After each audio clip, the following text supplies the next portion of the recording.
দেখেন একটা কত সুন্দর একটা ভিডিও নিয়ে আসলাম আজকে ভিডিওটার ভিতরে অনেক কিছু শেখার আছে। আপনারা অবশ্যই ভিডিওটা সম্পূর্ণ দেখবেন, কেউ ভিডিওটা স্কিপ করবেন না। ঠিক আছে, শেখার অনেক শেখার কোনো শেষ নাই, তাই এই ভিডিওটাতে আপনারা অনেক কিছু শিখতে পারবেন। দেখেন, আমরা যারা গর্ভবতী মেয়েদেরকে, মা বোনদেরকে আমরা কি করি, বাসায় ডেলিভারি করানোর জন্য বাসায় চেষ্টা করি। আসলে কিন্তু এটা ঠিক না। আমরা অবশ্যই গর্ভবতী মা এবং বোনদেরকে অবশ্যই আমরা হাসপাতালে নিয়ে যাব। সেখানেও কিন্তু নর্মাল ডেলিভারি করা হয়। হাসপাতালে শুধু সিজারি করতে হয় তা নয়, হাসপাতালেও কিন্তু নর্মাল ডেলিভারি হয়। তো অবশ্যই আপনারা ভিডিওটা দেখে বুঝতে পারছেন যে একটা বাচ্চা প্রসব করার পরে দেখেন অনেক সময় অনেক সমস্যা হয়ে থাকে। যেমন এই বাচ্চাটা হওয়ার পরে কখনো কান্না করতেছে না, কোনো কিছু করতেছে না, নড়াচড়া করতেছে না। দেখেন ডাক্তার কিভাবে ওনাকে ট্রিটমেন্ট দিচ্ছে, কত জায়গায় থাবড়াচ্ছে, কত উল্টাপাল্টা করতেছে। অথচ আমাদের গ্রামের যারা দায় আছে, মূর্খ, ওদের কথা শুনে আমরা হাসপাতালে নেই না।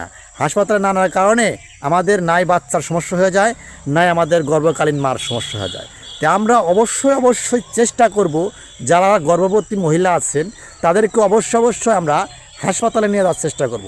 হাসপাতালেও কিন্তু নর্মাল ডেলিভারি হয়, ঠিক আছে, শুধু সিজার হয় তাই নয়।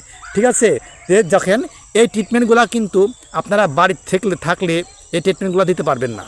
তাই কিন্তু ছোট বাচ্চা, ওরা কিছু বলতে পারে না, ওরা সবেমাত্র তারা দুনিয়ার বুকে আসছে, তাই ওদের যে কীভাবে ট্রিটমেন্ট করতে হয় অবশ্যই একটা ভালো ডাক্তার দেখাতে হবে। ঠিক আছে, এইভাবে চিকিৎসা না করলে কিন্তু বাচ্চারা অচিরে মরে যাবে। ঠিক আছে, তো সবাই একটু ভিডিওটা দেখবেন এবং গঠনমূলক একটু কমেন্ট করবেন। আমার যদি ভিডিওটা ভুল হয়ে থাকে তাও জানাবেন, কারণ এই কথাটা মনে রাখবেন, গ্রামের মূর্খ দায়েরা তো অত বড় ট্রেনিং প্রাপ্ত না। ঠিক আছে, তারা যেটা বলবে সেটা কখনোই আমার বিজ্ঞানসম্মত হবে না। বর্তমান যুগটাই হচ্ছে বিজ্ঞান প্রসঙ্গত যুগ। ঠিক আছে, ডাক্তারের ট্রিটমেন্ট ছাড়া কোনো কিছু করা ঠিক না। তো অবশ্যই গ্রামের মূর্খ মহিলাদের, দায়ীদের কথা চিন্তা না করে আমরা অবশ্যই ডাক্তারদেরকে শরণাপন্ন হব।